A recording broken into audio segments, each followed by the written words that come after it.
গরম গরম ভাতের সাথে যদি এরকম লাউ পাতার ভর্তা হয়, সঙ্গে আর কিছু লাগে না। এটাকে কিভাবে বানাবো তোমাদের সাথে শেয়ার করছি। লাউ পাতাগুলোকে আমি ভালো করে বেছে নিয়ে কুচি কুচি করে কেটে নেব। এইভাবে কেটে নেব।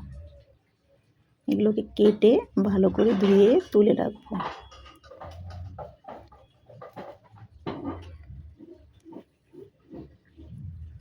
তারপরে রসুনটাকে আমি ছুলে নেব।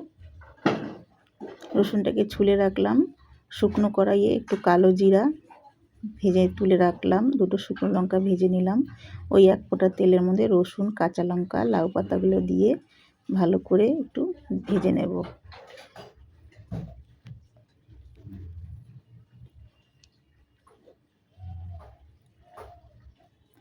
এগুলো আমার সব ভাজা হয়ে গেল।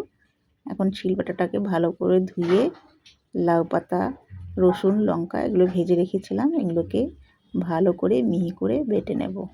লাউ পাতাটা বাটা হয়ে গেল, সাথে কালো জিরা, শুকনো লঙ্কাটা যে ভেজে রাখছিলাম সেটাকেও একটু বেটে নেব। এই যেরকম করে বেটে নিলাম। উপরে একটু সরষের তেল ছড়িয়ে দেব। রেডি হয়ে গেল আমার লাউ পাতার ভর্তা। খেতে কিন্তু দারুণ টেস্টি।